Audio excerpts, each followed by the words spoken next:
dengan Allah itu nomor satu itu syukur. Syukur itu di atas takwa. Di Quran itu ada fattaqullaha la'allakum tashkurun. Jadi takwa itu supaya ke derajat syukur.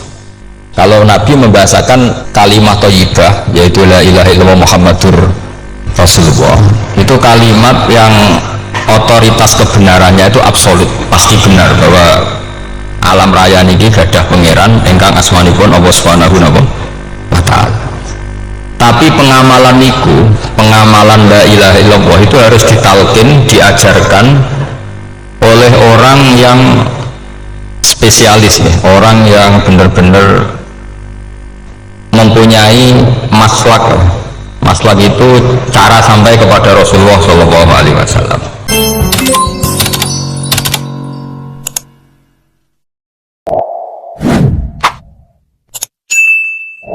Bismillahirrahmanirrahim. Alhamdulillahirabbil alamin. Wassalatu wassalamu ala asyrafil mursalin sayyidina Muhammadin wa ala alihi washabbihi ajmain. Amma ba'du. Dengan Allah itu nomor satu itu syukur. Syukur itu di atas takwa. Di Quran itu ada fattaqullaha la'allakum tashkurun. Jadi takwa itu supaya ke derajat syukur. Kalau Nabi membahasakan kalimat thayyibah yaitu la ilaha illallah Muhammadur Rasulullah, itu kalimat yang otoritas kebenarannya itu absolut, pasti benar bahwa alam raya niki gadah pangeran ingkang asmanipun Allah Subhanahu wa taala.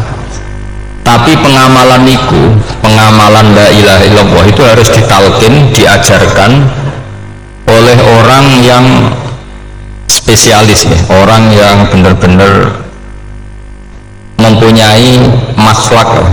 Maslak itu cara sampai kepada Rasulullah Shallallahu Alaihi Wasallam.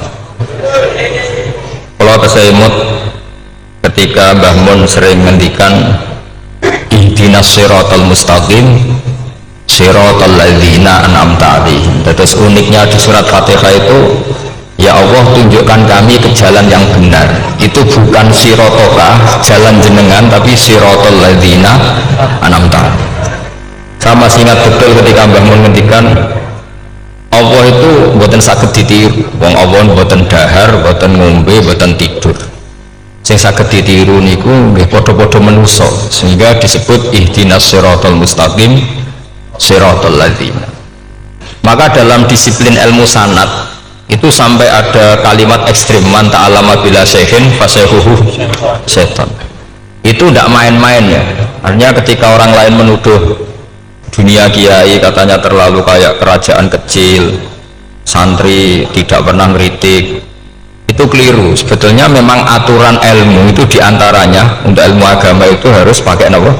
Sanad. Buktinya apa? Ihdinas siratal mustaqim siratal ladzina an'amta 'alaihim. Jadi untuk mengikuti jalan Allah niku harus mengikuti jalannya orang-orang yang telah engkau beri nikmat.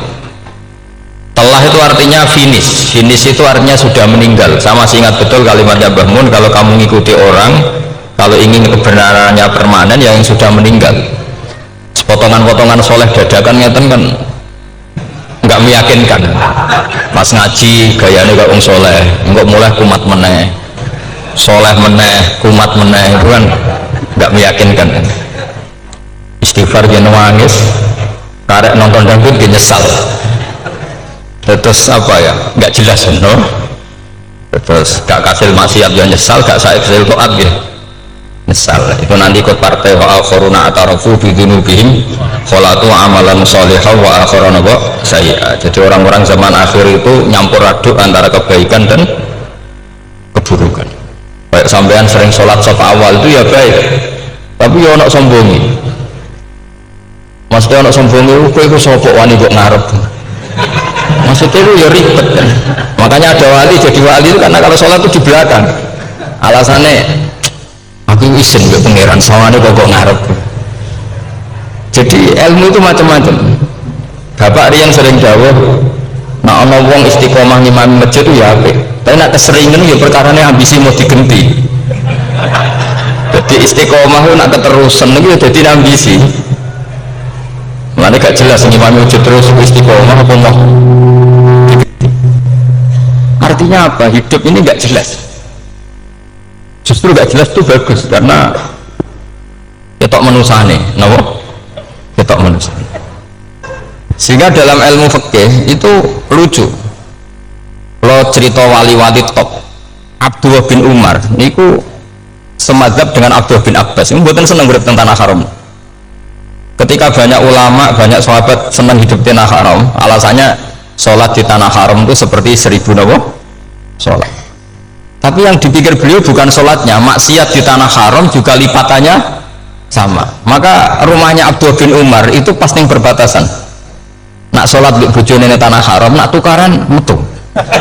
Jadi area tukaran itu dikondisikan steril, jadi masyhur itu. Jadi beliau nak lagi mesra ambek bojone wiridan teng tanah haram, nak tukaran metu sik.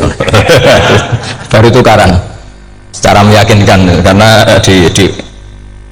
sehingga kita di Indonesia sebenarnya punya sisi yang luar biasa karena kita tidak maksiat di tanah haram. Jadi bisa saja kita ini orang keren karena tidak pernah maksiat di tanah haram. Walaupun saya tahu kaji atau umroh tambah keren karena nggak pernah maksiat di.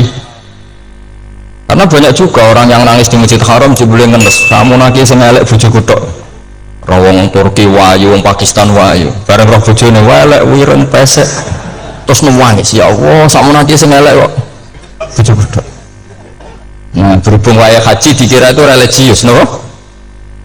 Akhirnya sing wedok gak terima. Sakmu naki ganteng kabeh sing elek kowe tok. Makanya di haji itu pangeran nyindir faman faradha fihinnal hajja fala rafatha wala fusuqa wala jidala fil hajj. Itu pakai fi ku ing dalem. Jadi potensi maksiat kalau haji itu fi. Justru pas haji itu pas potensi maksiat. Wong tenggene matof ning nggon tawaf niku wis masyaallah wong ayu di pirang-pirang, wong ganteng di pirang-pirang. Terus mari geger, mergo rebutan ngambung hajar macam-macam. Jadi kalau suwon istihad, dia napa istihad itu harus kita dengar. Jadi di antara mazhabnya ulama, termasuk Abdullah bin Abbas itu nempat di Taif. Taif itu dari Mekah 3 jam. Alasannya nggak ingin kalau terjadi apa-apa di tanah apa haram. Kita tahu Ibnu Abbas itu mengalami konflik politik dengan Abdullah bin Zubair. Itu ekstrim betul konflik berdua beliau. Akhirnya beliau milih di tanah haram. Wis tukaran-tukaran lah nak raning tanah. Maksudnya gremeng, betul tukaran bacaan gremeng sidik nara yang masjid haram. Artinya jangan kira orang di Indonesia terus tidak hebat, ya hebat, punya sisi nggak maksiat di tanah haram. Ya misalnya sholat gak ngewarep nang masjid haram, jebule sholatnya ya Allah sini uang, terus gak ngewarep paling afdol, jebule paling keliru coba. Mulai takbir yo keliru plus seudon. Haji Indonesia nu nak sofa walu niate rada elek. Sudah semua coba bismillah tau orang tak gue ngarep gitu. Oh yang kesekian kali ditanya gitu. Jadi niate gue ngarep kepengen ngetes sudah semua coba bismillah tau orang. Lu ngaku apa sholat atau apa seudon? Bantah-bantah. Aku krungu dhewe tau gue ngarep mungkin ra moco.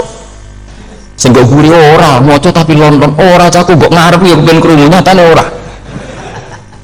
Jadi gue ngarep. Terus kedua niate itu balapan ngambung Hajar Aswad. Jadi sholatnya gue ngarep. Sekali salam langsung melayu ngambung Hajar Aswad. Ibu niat tapi niat elek roh. Tapi tidak semua yang di sofa walu niatnya baik. Tapi niat tidak baik itu kadang baik. Itu saking apiane pangeran. Kalau kenangan cerita dari Mbah Mun yang paling saya kenang itu gini. Dulu wono santri nakal. Ya jadi udah dulu dok saya gitu ya akeh. Tapi sawangannya cerita kan kudu dulu karena sejarah itu syaratnya harus diomongkan dulu. Jadi aku rada kecewa sejarah itu dulu ono santri nakal. Saya gitu luwe akeh.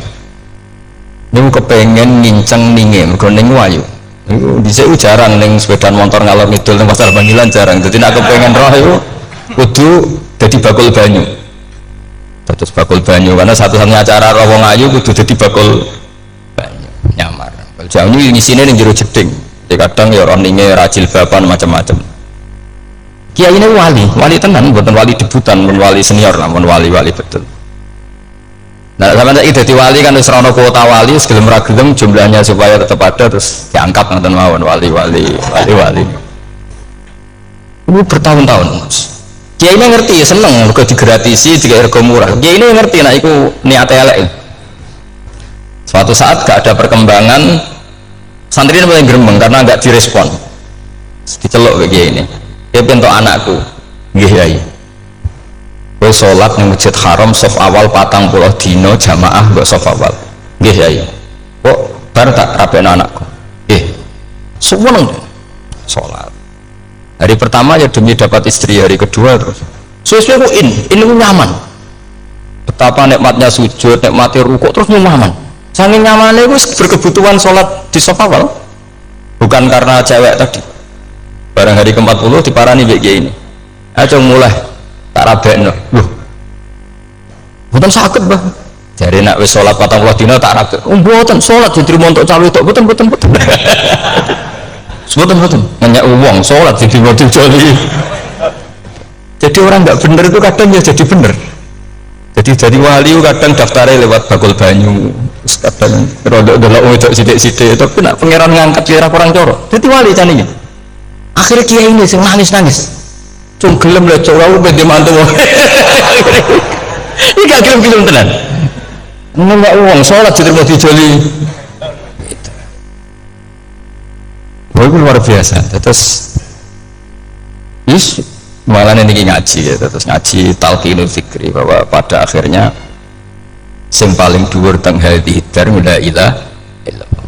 Nah saya punya trik punya cara untuk sampean supaya la ilaha illallahnya itu sah dan meyakinkan. Nah, cara hakim itu sah dan kitab yang sering dibaca Mbah Mun diantaranya untuk kalimat itu kitab Zadul Ma'ad itu nak nerangno la ilaha illallah niku luar biasa. Itu kitab kesayangannya Sayyid Abdul Al-Haddad. Beliau ngendikan diantara kitab kesukaan beliau selain Ihya itu kitab Zadul Ma'ad. Itu beliau kalau ngendikan bihadihi ya maksudnya bihadil kalimah ussisatis samawati wal ardu. Jadi langit bumi dibikin. Jadi beliau mulai berpikir pertama gini, surga dibikin dengan segala kemewahannya itu bagi yang tasdik liman saddaqa bila ilaha illallah wa liman amana bila ilaha illallah. Neraka yang dibikin sebegitu ekstrim sampai anak wong dicemplung no ngenteni 70 tahun lagi ceblok. Wah itu serah kebayang caranya gawe antara bego kan itu jadi barang nak diceblok nonin rokok itu ceblok itu ngisor ngenteni pinten 70 tahun. Makanya kemungkinan keluar dari neraka itu kecil agak untuk syafaat itu kecil. Wong isore sok kebayang kan itu pun diciptakan untuk yang menolak. Jadi surga dibikin ya lihadil kalimah, neraka dibikin juga lihadil kalimah. Jadi hadil kalimah itu mizan, ini ukuran yang terima masuk surga, yang menolak masuk neraka. Hisab juga gitu, ada hisab itu ya karena kalimat la ilaha illallah. Orang kafir itu nanti tidak dihisab. Nah cara Ibnu Qayyim ada saya nggih ngoten ulaikal ladzina kafaru bi ayatina wa rabbihim wa liqaihi fahabitat a'maluhum fala nuqimu lahum yaumal qiyamati wasna. Ya lucu tuh masuk Fir'aun dihisab kan sekarang rokok kan jadi hisab itu nanti itu yang nggak jelas-jelas makanya sama hati-hati itu potensi dihisab jadi yang jelas itu ada hisab masuk kan Nabi dihisab kan tidak mungkin Nabi Ibrahim masuk dihisab Fir'aun masuk karena yang jelas surganya nggak dihisab yang jelas nerakanya juga nggak dihisab dan nak saya pengajian jauh teko dan dutan jauh teko ini ya ini ya ini itu ya itu hisab itu dua biskop ya bayar mlebu masjid ya bayar gimana ada biskop 10.000 nak masjid 2.000 ya hisab itu nanti jadi orang kafir yang karuan kafirnya itu istilah Quran fala nuqimu lahum yaumal qiyamati wasna. Nah artinya ada hisab juga kalau ukurnya la ilaha illallah. Terus wabiyadil kalimah bu isatir rasul karena kalimat ini rasul diutus untuk melatih la ilaha illallah. Jadi kalimat ini luar biasa tapi setelah jadi tahlil terus mau coba ngantuk terus jumlahnya kakean kan terus akhirnya gak sakral akhirnya la ilaha dikomentari suwi temen pemenang nak sing mimpin tahlil wong tua terkenal suwi lagi tahlil dipimpin mbah niki sing gurih mesti sambat wah suwi mesti itu kriminal kita, itu kesalahan kita. Kalimat yang harusnya jadi tolok ukur surga neraka itu ukurannya kalimat itu, kemudian kita nganggap kalimat itu sebagai kalimat yang apa itu sudah sampai ya. Makanya kalau suwon sing mimpin tahlil sudah suwi-suwi la ilaha illallah ping 3 hadir terus bar niku semua ijazatnya hanya 3 kali itu kok udah dipirang-pirang dulu. Tapi nak la ilaha illallah tolong gak hadir ya tak baleni neh dadi 6 kok gak hadir jebule ping 1000 pun ndak hadir lah ini yang masalah Sekolah waca ndak ini supaya sampean ngerti kalimat itu menjadi kualitasnya bagus ndak itu karena cara pandang. Itu tadi kalau sampean mikir surga dibikin semewah itu dengan fasilitas bidadari secantik itu, semuanya kelas A, itu ya bagi yang menerima la ilaha illallah. Neraka dibikin se ekstrim itu juga bagi yang nolak. Jadi ini kalimat pembeda, makanya kalimat haqqin 'alaiha nahya wa 'alaiha namu. Wabiha atau waliha ijazah gini usungnya wabiha atau waliha tren ini gini waliha atau wabiha itu pas waliha enggak yang di sini umumnya aliha nahya wa aliha namut wa aliha atau wabiha atau wabiha oh berarti orang jelas prinsipnya gak jelas jadi kalau suwon Mbah Mun sepuh-sepuh niku fi akhiri hayati nu sering maos talqinu dzikri karena memang beliau ingin di akhir hayatnya juga kita semua nanti di akhir hayatnya semuanya min ahli la ilaha illallah Muhammadur Rasul, dan itu dimulai dari sesuatu yang sangat-sangat ilmiah, yaitu tadi dimulai kenapa surga dibikin untuk sing iman la ilaha illallah. Kenapa neraka dibikin? Untuk yang menolak la ilaha illallah. Kemudian Rasul diutus untuk melatih la ilaha illallah. Nanti ada azab ya karena menolak la ilaha illallah. Ada maghfirah karena yang terima la ilaha illallah. Makanya istighfar, kalau cara oleh istihad, niku istighfar itu setelah la ilaha illallah cara kalau oleh istihad. Di beberapa Indonesia itu thariqah punya istighfar dulu baru la ilaha illallah. Tapi banyak ulama yang berpendapat dibalik. La ilaha illallah dulu baru, karena istighfar itu didengar Allah itu setelah tauhidnya benar. Ini cara madzhabnya Abul Hasan apa? Asyadili, yaitu fa'lam annahu la ilaha illallah baru wastaghfir li dzambika li hadhil kalimah. Karena orang bisa dimaafkan itu berdasar kalimat la ilaha illallah. Misalnya begini ya, orang kafir itu kafir terus sampai 70 tahun, sekali melafadzkan la ilaha illallah itu yughfar lahum ma qad salaf. Jadi kullil ladzina kafaru iyantahu yughfar lahum ma qad salaf. Artinya orang kafir itu belum pernah tahlil, belum pernah istighosah, ya belum pernah istighfar, tapi sekali melafadzkan la ilaha illallah secara sah langsung istighfar lahum maka salah. Berarti dulu mana la ilaha illallah sama istighfar untuk kepentingan dimaafkan Allah? La ilaha illallah cara madzhab Abul Hasan Asyadili, karena alasannya wong kafir sing kafir wae tanpa istighfar asal kalimat la ilaha illallah benar langsung istighfar lahum maka salah. Jadi cara pikirannya Abul Hasan Asyadili itu la ilaha illallah yang benar dan kamu baru istighfar, nanti insya Allah pasti dimaafkan bihaqi la ilaha illallah. Jadi fa'lam annahu la ilaha illallah baru wastaghfir li dzambika bihadil kalimah, karena sahnya istighfar setelah kalimat ini sah. Itu orang kafir yang kafir berpuluh-puluh tahun itu langsung diberi bonus sama Allah yughfar lahum ma qad salah. Nah, ukuran iyan tahu pakai apa coba? Para wong kafir nak kowe mendo sangka kekafiran ukurannya pakai apa? La ilaha illallah. Sekali la ilaha benar langsung yughfar lahum maka sah. Makanya ketika ya Ja'far Shadiq, Sayyid Ja'far Shadiq, beberapa lama arja ayatin fil Quran adalah qulil ladzina kafaru iyantaru yughfar lahum maka sah. Ketika mau kan apa siswa malaikat dia wong kafir 70 tahun Gusti mau la ilaha pisan langsung jenengan sepuro, mosok kalau imam tahlil boten jenengan sepuro. Tapi masalahnya nak malaikat, tapi kue golek wajib lah, gue cuma mulai masalah kan, bersora ikhlas sih mulai masalah. Nasib gurih malah menang, tapi kalau mau celek lo agak gremeng, mereka kesuwen. Dan nak kesuwen wong gremeng sing dosa sing tahlil apa sing gremeng? Sing tahlil ya melok dosa mereka kesuwen, sing gremeng dosa wong kalimat thayyibah kok di gremengi. Nah, terus sing ngundang yang melok dosa pisan ribet kan? Ya ora ono fakir ngono ya ora ono. Maksudnya kalau cerita daripada rawan dosa yang mendingan la ilaha illallah sing ora grem.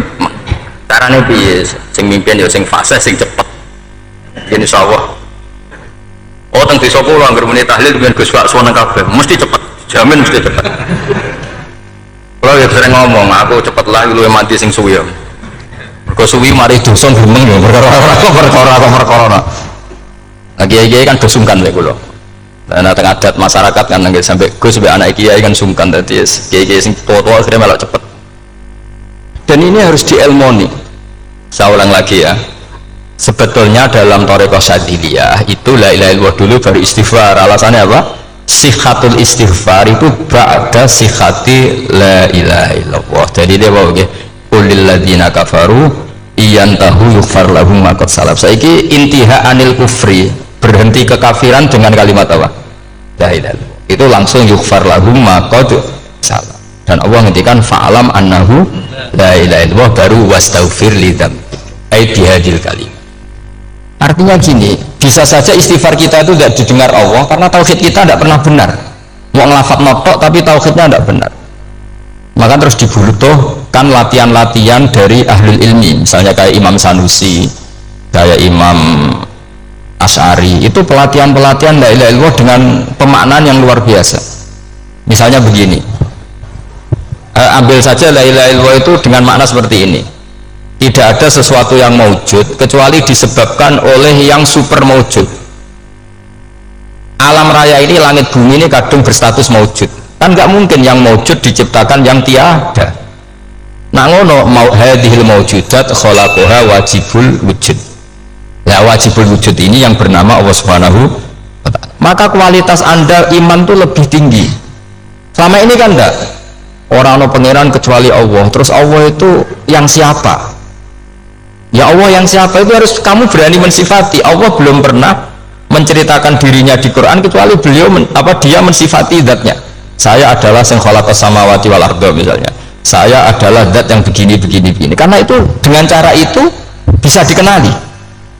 Ya, dengan cara itu bisa dikenali. Makanya Allah itu harus kita kenali, yaitu lewat ma'rifatullah. Ibadah tertinggi adalah ma'rifatullah. Ya caranya ma'rifat tadi dimulai, gak mungkin alam raya ini kemudian diciptakan oleh al-adam, sesuatu yang tidak ada.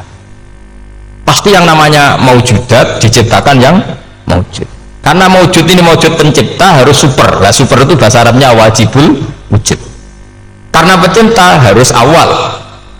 Gak mungkin Fir'aun itu Tuhan lahirnya di bumi, berarti dulu buminya ketimbang Fir'aunnya. Tuhan-Tuhan yang lain juga begitu, masa dulu buminya ketimbang Tuhannya. Makanya Allah pasti Tuhan betul karena bersifat awal, bersifat qadim. Nah kalau kamu mulai latihan gitu, iman kamu itu bil bayyinah. Dan syaratnya iman yang benar adalah bil bayyinah. Bayyinah itu jelas welo-welo. Makanya semua nabi memaklumatkan diri, qul inni ala bayyinatin mir rabbi lam yakunil ladzina kafaru min ahlil kitab wal musyrikin munfakina hatta ta'tiyahumul bayyinah. Jadi kamu harus punya otoritatif kebenaran sing sampai welo-welo itu layak balus syakta wal irtiyab, sudah agak bisa ragu lagi. Nah saya khawatir kalau kita sudah tidak ngaji seperti ini, la ilaha illallah itu mau rutinitas. Pemenang nak kasiat ribet mana ya? Nak diwaca 1000 kasiat ini, nak diwaca 2000 kasiat, wah itu ngawur lagi. Saya tuh kemarin ketemu banyak orang pintar lah di Jogja. Itu saya cerita, mereka tanya saya, Gus kenapa engkau jarang berdoa? Saya bilang saya tuh sering berdoa, cuma mungkin Anda tidak tahu kata saya. Doa itu syaratnya harus setelah sihhatil iman, imannya itu benar. Dulu ketika Gerwani itu kampanye komunis itu gitu, anak-anak kecil disuruh memejamkan mata, ayo kamu minta permen sama Tuhan. Ternyata nggak dapat permen, suruh memejamkan mata lagi, coba minta sama bu guru, terus dikasih apa? Permen. Oh berarti yang ada bu guru bukan Tuhan. Artinya apa? Kalau umat Islam ini Islam ini kamu jual dengan doa, kemudian doa dipakai tolok ukur Islam bener apa enggak, habis kan? Banyak orang ingin jadi Kapolri, jadi gubernur, jadi apa, sementang orang-orang kondungo. Terus nyangoni akeh gak mandi, mesti dihujat deh. Dan sing dongo yang ngerti nara mandi, potongan mau seneng duit itu kan insya Allah mandi lah kan kira-kira gitu. Jadi korbannya itu Islam kalau terus menerus doa yang dipakai apa? Transaksi. Maka doa itu nomor 2 atau 3, nomor 1 itu ya iman tadi, ma'rifatullah itu nomor 1. Bukan doa, karena kalau doa dijadikan nomor 1 takutnya itu dipakai ukuran. Makanya ketika orang kafir minta sama Nabi, minta itu ya bahasa Arabnya doa, untuk mengubah Mekah jadi begini, untuk mengubah Mekah jadi makmur, jadi ada sungainya, roh. Nabi gak mau. Padahal Nabi kalau doa pasti mustajab apa enggak? Tapi andikan itu diturutin, maka ukuran iman selalu pakai doa. Dan itu bahaya jangka panjang, karena Nabi pirsa pengganti beliau-beliau kamu-kamu yang nanti doanya tidak mandi, itu bahaya, itu tidak prospek cara hitung-hitungan. Iya, nak zaman Nabi doa mesti mati. Nah, ketika era sampai dia nak kiai tenan pak, oh doa anak suge kira kiai kan ribet, mungkin dia kiai ora suge kan ribet kan. Maka kita sebagai ulama itu punya hitung-hitungan. Nah, beda dengan pakai ma'rifatullah. Misalnya begini, ini contoh paling gampang. Orang kafir itu dulu mengukur kebenaran Muhammad, mereka tentu manggilnya Muhammad. Muhammad, kalau kamu mengklaim bahwa orang mati bisa hidup lagi, coba mbah-mbah kamu yang sudah mati bangunkan. Kalau bisa berarti kamu benar, kalau enggak ya enggak. Pertanyaannya itu yang fa'tu bi abaina in kuntum shodiqin. Pertanyaannya, mengukur kebenaran dengan cara itu yang bikin standar siapa? Nah, Nabi itu sempat terdesak karena itu dipakai ukuran. Tapi kalau pakai ilmu mantek, jawabannya lebih gampang. Mengukur kebenaran dengan cara itu versi siapa? Versi saya. Kamu benar itu kalau bisa membangkitkan orang mati. Terus dari Nabi, ya kalau versi kamu ya kamu yang membangkitkan, nanti ditanya bareng-bareng. Jadi kan kita seperti itu kan, kita sering. Artinya apa? Islam ini yang bisa mengawal hanya ilmu. Doa itu nomor 2, yang bisa mengawal Islam hanya fa'lam, harus ilmu annahu la ilaha illallah. Ketika orang kafir lo tanya, Muhammad kalau kamu Rasul betul, fasayir jibalu Makkah, jibalu Makkah kamu jalankan kemudian jadi emas. Dan orang-orang yang mati bangkitkan, kemudian kita tanya, adinuka hakun amla, agamamu benar apa enggak? Nabi andikan minta kira-kira dituruti Allah apa enggak? Pasti dituruti. Tapi masalahnya, masa menunggu itu? Masa Allah menjadi Tuhan nunggu itu? Allah selalu Tuhan baik orang percaya atau tidak. Makanya Allah tidak mau nuruti, karena itu jadi problem jangka panjang. Ya kalau Nabi mustajab doanya, terus era umatnya seperti ini, sing kiai ini bendino dalail ora mesti mandi dongan. Wes langsung tirakat lah, ora mesti mandi dongan. Nak bab dongane wis padha wae lah. Misalnya mesti mandi, nak wong waras mesti dienggo donga husnul khotimah, ora dienggo golek sugih, mesti amatir. Nah masalahnya nek dienggo husnul khotimah bagi mereka yang kedonyan ya gak ngefek, dianggap tidak prospek. Panjang kan? Makanya itu pinternya Nabi nomor 1 itu al ilmu fa'lam annahu la ilaha illallah. Lagi wastaghfir li dzambi. Gimana kalau suwon, kenapa ini cerita Mbah Mun, kenapa akhir-akhir beliau sering talqinu zikri, sering melatih zikir? Itu sirinya diantaranya bahwa kalimat ini harus menjadi kalimat super, kalimat sing alaiha nahya wa alaiha namut wa alaiha nub'ats atau wabiha nub'ats insyaallah ta'ala minal amin. Ya itu tadi, kita sebagai kiai itu ikut menjaga ini, jangan sampai kalimat ini membosankan. Tahlile suwi barbar segitu ono sing nyu'al la ilaha illallah Muhammadur Rasulullah lane kurang panjang iki wakaf ta ora terus panjang. Bahwa agama ini dimulai hatta ta'tiyahumul bayyinah. Jadi sesuatunya harus benar-benar sampai jelas. Orientasi para ulama dulu itu cara menerangkan la ilaha illallah itu sampai difahami an bayyinatin. Makanya semua nabi memaklumatkan diri kul inni ala bayyinatin mir rabbi. Sampai di situ. Dan semua cerita-cerita di tafsir Jalalain di apa-apa itu ukuran kebenaran itu lam yakunil ladzina kafaru min ahlil kitab wal musyrikin namun fakina hatta ta'tiyahumul bayyinah. Mohon. Maka semua kita itu harus punya kecakapan untuk merangkai dalil.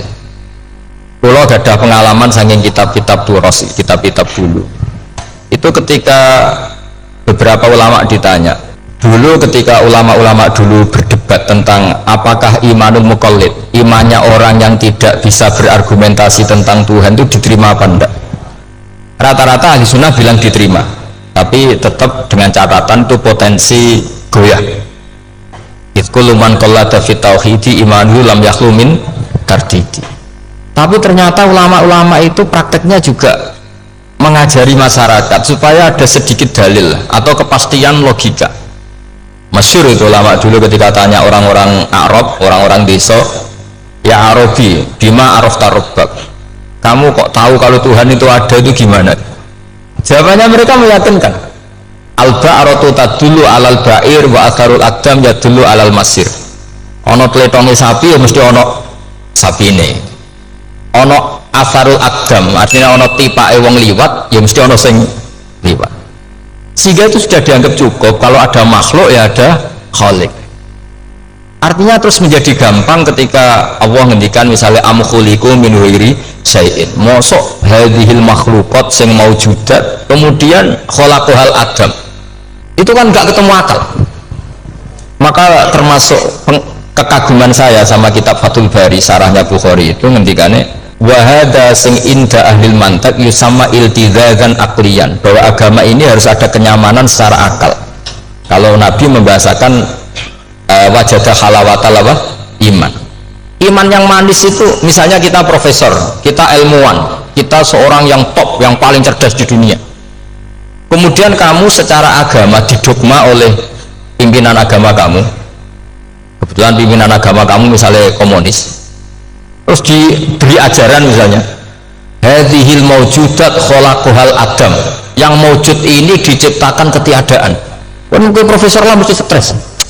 Iya, wong Adam kok ciri utama ketiadaan ya layu asiru saya tidak ngefek. Dibandingkan dengan misalnya kita goblok lah, petani lah, wong paling goblok lah misalnya diajari bumi ki ono mbah wonten, terus sing gawe bumi ono ya ono, wong barane ono kok sing gawe ra ono. Lebih gampang, itu cara Fathul Bari. Hadatin itu mudah sekali, sahlah qoriba. Kalau dalam baca Said Abdul Haddad itu hadil kalimah sahlah qoriba. Salah koribah itu enak difahami karena ya sudahlah, kalau hadil maujudat ya khalaqal maujud, berhubung maujud ini maujud khaliq ya wajibul wujud, kira-kira maujud super lah atau kausa prima atau apa. Jadi segampang itu ulama menerangkan tauhid. Nah khawatir saya kalau penjelasan seperti ini sudah hilang terus mau wong takok kasihate nak modal sakmene paket ngene, nak sakmene paket ngene. Lah anak ramadi terus mental, judul ilmu yo ngobos. Nah ini kan jadi tersangka. Makanya saya tadi bilang, saya berkali-kali saya belajar tauhid, belajar ilmu mantek, itu kepentingan saya hanya satu, supaya orang familiar dengan logika la ilaha illallah. Itu tadi mulai yang pelatihan kelas ringan, yaitu tadi al-ba'ratu tadullu alal ba'ir wa atharul aqdam yadullu alal masir, sampai pelatihan yang agak berat, tapi sebenarnya tidak berat-berat banget, karena tadi am khuliqu min ghairi syai'in, masa kalian semua yang sebegini hebat maujudat kemudian kamu disebabkan oleh sesuatu yang tiada. Itu buat sampean profesor lagi saya song logika barang raono kok nyebabno al-aqdam ya dulu alal masir. Jadi ono peletong ya mesti ono sapi ini, ono kipak racaane tak kaki ya berarti ono sing barli liwat. Artinya hadil alam ini atharun min athari kudratil. Sekolah suwun, kalau waumun maca sanad talqinul dzikri dari Mbah Mun, dan saya berharap kita ini saling menopang. Makanya saya Gus Yofur itu sering belajar mantek sampai belajar usul fikih, karena nggak bisa kita tanpa ditopang ilmu-ilmu seperti itu, nggak bisa, karena banyak khurafat, banyak syubhat. Termasuk penumpang paling gampang adalah Anda berislam secara senang, secara ceria, supaya tidak kepikiran nyuwun sewu pindah agama atau pindah ke yang macam-macam. Makanya diantara rumusnya Islam itu raditu billahi robba. Raditu itu puas, sampai cari di kamus, ridho itu puas, marem. Oh coba mau di pangeran Allah pahpoh. Makanya kalau berharap jangan sering berdoa, nanti gampang kecewa, karena potensi tidak mandinya lebih tinggi gitu loh. Jadi pokoknya seneng pangeran itu sopo sing gawe langit bumi, sing ngekek oksigen ra bayar, sing aku elek lah ya payu rabi, nyifati pangeran sing wis terjadi. Ora usah bayangno, wah aku jaluk jadi bupati ora jaluk suka ribet. Lho kok kecelok wong alim mboten nate nyifat donga nemen-nemen. Sing wis kliwat ya. Ngaku yo narukan nyatane payu rabi. Umume wong di mobil gue di mobil. Umume wong bingung ya sering melok bingung. Sudah sebetulnya. Lho kok sampean kok ora top iki coba. Wong melarat sekolah ya ora tamat, yo tetep oleh menghirup napa oksigen. Presiden seneng jadi presiden, gue ngopi untuk utangan ya wis semenang. Semula radio serbujo ya wis seneng. Sebenarnya seneng itu gampang. Boleh nyifati pangeran itu gampang-gampang lah, kayak di Quran itu nyifati Allah itu so alhamdulillah alladzi atamani wa saqoni, aku selarat lah nyatane kelar mangan. Ya sudah yang gampang-gampang. Lah sampean ndak kakean donga pun sugih. Kula bolak-balik cerita, kula nanti dolani wong elek. Rayu elek sowan kula. Kula kenangan terbaik saya dadi kiai gini. Gus kula dongakno dadi sugih. Tenane, Mbak? Nggih, tak critakno. Nak bojomu iku sugih. Sing pertama ditoto apa? Omah Gus ya, omah ditoto. Suwe-suwe mobil ditoto Alfa. Terakhir sing dievaluasi ku sampeyan. Omah wis apik, mobil wis apik, sing elek apa? Bojomu iki sampean kena evaluasi. Iku wis mesti ya udah. Akhirnya setelah situ. Jadi kalau itu nanti bully yang terbaik lah. Kenangan saya terbaik jadi kiai ini gini. Akhirnya, iya Gus. Kan nggak mungkin. Omah suapi, mobilnya suapi. Coba yang kamu evaluasi apa tuh? Mulai artinya sudah lah, tidak usah kepengen itu dikurangi lah. Hubungan kita dengan Allah itu mensifati itu insya Allah pasti lebih indah ya. Misalnya kita Islam ya alhamdulillah jadi hadana li hadza ma kunna linahtadiya laula sudah. Tapi sekali sampean mikir sare wong Islam baru mesti mlebu swarga, oh mesti kena waswase setan, tak jamin. Sare wong salat ora mesti swarga. Tapi nak sampean alhamdulillahilladzi ja'alana minas sajidin wasyakirin aman, maka alhamdulillah itu kalimat paling keren. Makanya da'wahum fiha subhanakallahumma wa tahiyyatuhum fiha salam wa akhiru da'wahum alhamdulillahirabbil alamin. Jadi semuanya mau tenang, suruh pura usah kata jaluk, karena potensi tidak mandi itu tinggi. Sampean tidak kutub, tidak ahdal, tidak abdal, tidak apa saja. Isdungo sumumnya wong-wong lah. Dunia hasanah, fil akhirat hasanah, wa qina adzabannar. Hasanah bupi artinya pokoknya hasanah. Pokoknya hasanah fil akhirat ya hasanah. Secara iso hasanah ya rabi jauh jenenge hasanah pokoknya sementing. Karena sekolah itu pengalaman jadi kiai. Soalnya wong kok kakean donga mesti kakean ngeluh. Ya karena potensinya tidak mandi. Jajal sama donga apa jajal? Selama ini kan yuk mapan yo ora tau mapan. Yuk sugih yo rakus, wis diparingi cara pangeran wis maringi jebule sampean ingin lebih. Makanya saya mohon sekali, jadi hubungan dengan Allah itu nomor satu itu syukur. Syukur itu di atas takwa. Di Quran itu ada fattaqullaha la'allakum. Jadi takwa itu supaya ke derajat syukur. Karena tadi lah cobalah dilatih. Saya pernah ngecek orang yang sekarang dugem menikmati maksiat dengan orang yang takwa mensyukuri tidak maksiat, itu nikmatnya itu masih tinggi nikmatnya orang yang syukur karena berhasil meninggalkan maksiat. Makanya kamu yang syukur bengi-bengi seradi duit di kamar wudhu bariku ngelamun cucuk esok yes alhamdulillah gak maksiat. Kira usah bayang terus tahajud qiyamul lail itu para habaib para ulama itu kira ramah komel lah seperti itu. Terus ramah komes pangi turu seradahan tempiring itu alhamdulillah segampang-gampang ya.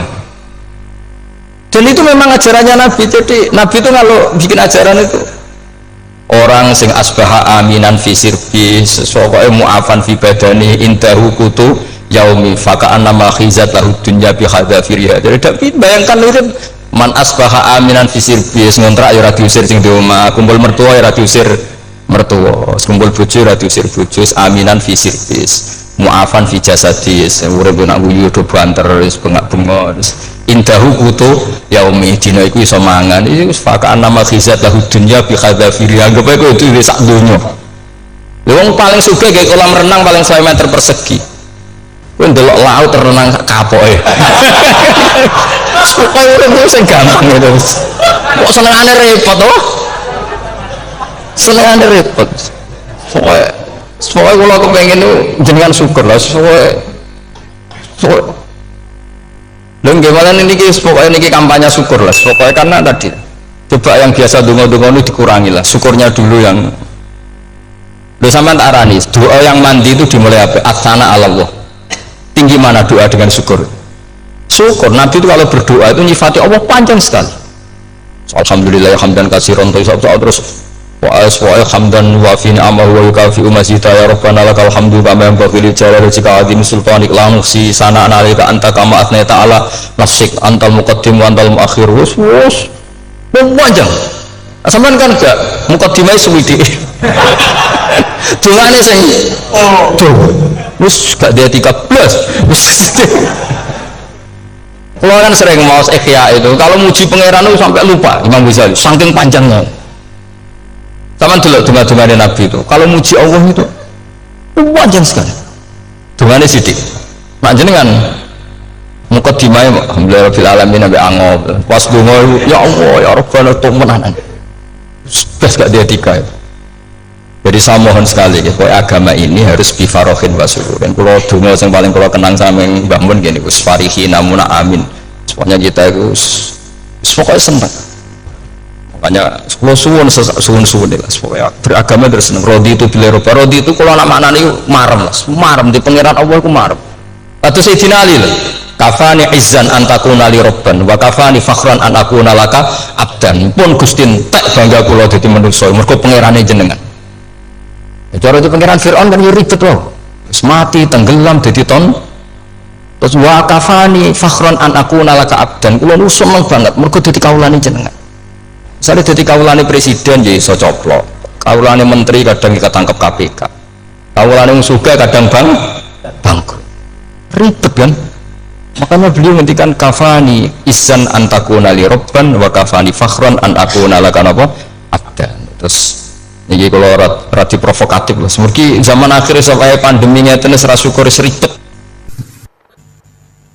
Setelah saya jadi kiai dan penelitian, saya itu berkali-kali didatangi dokter, tentara, juga polisi. Mereka sering bilang gini, Gus saya ini dokter negeri. Saya ke NTT, ke Papua, karena saya muslim, berkebutuhan Islam, maka dibikinkan musola, dibikinkan masjid. Kalau kiai tidak bisa, bikin sendiri urunan mau narik siapa gitu. Mau narik tarikan di jalan yang mau nyumbang siapa. Tapi kalau kebutuhan negara karena tugas negara ya difasilitasi negara dan tidak dianggap misionaris karena negara. Begitu juga di beberapa negara yang non muslim kayak di Argentina, di Venezuela itu ada masjid, ada kajian Islam ya karena duta besar dan itu aparat negara. Disinilah kearifan para ulama berkoalisi dengan umarok dengan makna yang positif bahwa agama ini harus ditopang umarok, sistem negara. Tentu di situ ada tentara, ada polisi, ada macam-macam. Kita sebagai kiai juga nggak berdaya di depan para bandar narkoba apa-apa kalau nggak ada BNN. Kita mau apa dengan korupsi kalau nggak ada KPK, sehingga kearifan para guru-guru kita mulai Mbah Maimun, bapak saya sendiri, NU, Muhammadiyah, semua ormas-ormas Islam itu pasti maulah kerjasama karena kita siapa ya? Kalau tidak kerjasama. Dan diantara pesan Rasulullah SAW adalah yaduwahi ma'al jamaah. Jadi apa ya, kebersamaan itu sudah berkah. Fa inna yaduwahi ma'al jamaah. Jadi berkah. Lalu kenapa saya kalau ngaji bawa kitab ini agak sebetulnya itu lazim itu suatu yang harus, tapi karena kelamaan balik itu tidak pakai kitab seakan-akan bahwa kitab itu aneh. Sebenarnya aneh mereka karena begini logika simpelnya ya, umat Nabi ini berhak dapat apa coba? Berhak dapat warisan yang paling luhur, paling hebat, paling jernih. Apa itu? Quran dan hadis. Pertanyaannya, siapa yang paling punya hak otoritatif untuk menerangkan Quran hadis? Ulama. Ulama yang mana ya? Yang kapabel, yang sudah diakui dunia kayak Imam Ghazali, Imam Bukhari, Imam Syafi'i. Artinya kalau kita tidak pakai materi itu, ulama mendapat pikiran kita, bukan mendapat pikiran mereka. Saya ulang lagi, kalau kita tidak pakai materi yang otentik, yang orisinil, ulama umat ini mendapat pikiran kita, bukan pikiran mereka. Maka saya berusaha supaya teman-teman atau semua umat Islam dapat pikiran-pikirannya Imam Ghazali, pikiran-pikiran Imam Bukhari, pikiran-pikiran Abdul Qasim Al-Junaidi, kejernian-kejernian Abu Yazid Al-Bustami. Kejernian itu diantaranya adalah misalnya makalah yang menurut saya itu makalah yang super. Jadi untuk ngadepi krisis karena COVID atau karena apalah, itu lama dulu sederhana sekali. Beliau punya rumus yang mungkin jarang didengungkan orang, tapi saya akan kampanye rumus ini. Al-istighna, hakikatul istighna itu adalah al-istighna anis labihi. Jadi pemenuhan kebutuhan yang sebenarnya adalah kita berusaha menghindari sebanyak mungkin kebutuhan yang sekunder, yang nggak penting. bukan memenuhi semua yang kita inginkan. Jadi misalnya begini ya, kalau kita lapar, itu keinginan kita itu makan enak apa asal makan? Tentu jawabannya asal makan yang sehat. Tapi kalau nuruti nafsu kita, makannya yang enak, teman makannya enak, terus di warung yang favorit, ini kan satu kebodohan. Kenapa untuk makan saja butuh definisi sekian banyak? Yang kita harus kecewa, warung favoritnya bisa sudah tutup, atau kita ke sana harus macet, ribet. Yang benar-benar arif dan bijaksana itu adalah al-istighna anisya. Sesuatu yang tidak mendesak itu jangan jadikan kebutuhan. Sehingga kalau kita puasa misalnya, semua makanan itu enak karena kita sangat lapar. Sehingga Abul Qasim Al-Junaidi ketika ditanya, ma'idamu to'am, lauk makanan itu apa? Jawabannya lucu, alju, lapar. Kalau kamu lapar ya semuanya enak. Ini sudah mulai hilang. Kita bilang makan enak itu ya sate, ya gulai, ya pizza yang kita senang. Akhirnya apa? Untuk nikmatnya Allah itu kita jadi ribet. Apalagi yang orang-orang fasik harus ditemani perempuan yang tidak halal misalnya, atau harus ada ajudan, ribet. Nah pertanyaannya, orang yang ribet sama yang nggak ribet itu pinter mana? Pinter yang nggak ribet. Nah ini kearifan-kearifan yang mulai hilang. Lalu siapa yang bisa mewarisi itu? Ya ulama. Jadi ulama itu cara berpikir sebenarnya simple. Makanya mereka sering kalau tahajud itu, di antara makalah Sayyidina Ali paling terkenal dan yang menjadikan beliau punya derajat yang luar biasa itu adalah kafani izzan an takuna li robban wa kafani fakhran an akuna laka abdan. Ya Allah, saya ini sudah begitu mulia, begitu terhormat dan sangat-sangat terhormat karena yang menjadi Tuhan itu Engkau. Jadi rumus pertama itu karena menjadi Tuhan itu Engkau. Hanya Tuhan yang abadi, Tuhan yang pertama, hanya Tuhan yang al-awwal. Coba ya Allah, kalau saya ini punya Tuhan Fir'aun, punya Tuhan mati jadi tontonan lagi, itu kerennya di mana coba? Dengan kita punya Tuhan Fir'aun, atau punya Tuhan yang asal usulnya manusia, apapun hebatnya manusia itu, kita punya Tuhan manusia itu. Tuhan yang lapar, yang kalau nggak makan mungkin pingsan, mungkin bisa kena COVID, nanti Tuhannya diisolasi, kayak apa? Makanya ketika Tuhan Allah, ya Allah menyindir ketuhanan selain Allah itu, Allah hanya menyindir dengan kalimat sederhana, karena yakulanit to'am, yang kamu tuhankan itu masih makan. Hanya kalau nggak makan ya lemes. Jadi lama-lama ada orang gini, alhamdulillah tadi Tuhan mampir ke saya, kelihatannya lapar, setelah tak kasih makan sehat lagi. Susah nggak punya Tuhan yang seperti itu. Beda dengan Tuhan kita, Tuhan yang nggak butuh makan, nggak butuh minum, al-qayyum, zat yang berdiri sendiri tanpa butuh yang lain, al-awwal. Sebelum ada langit bumi sudah ada Tuhan kita yaitu Allah. Bandingkan dengan Tuhan-Tuhan yang dipertuhan yang lain, yang adanya setelah bumi, misalnya Fir'aun dan sebagainya.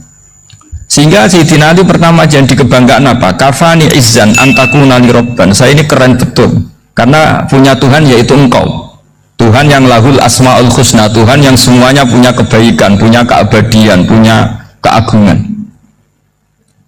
Terus wa kafani fakhron an akuna laka abdan, dan saya bangga sekali karena saya menjadi hambamu. Kalau saya jadi hambanya Pak Rektor ribet kan, sudah tak hormati ternyata nanti tidak rektor, ya kan ribet kan, terus ribet, jadi budaknya manusia itu ribet.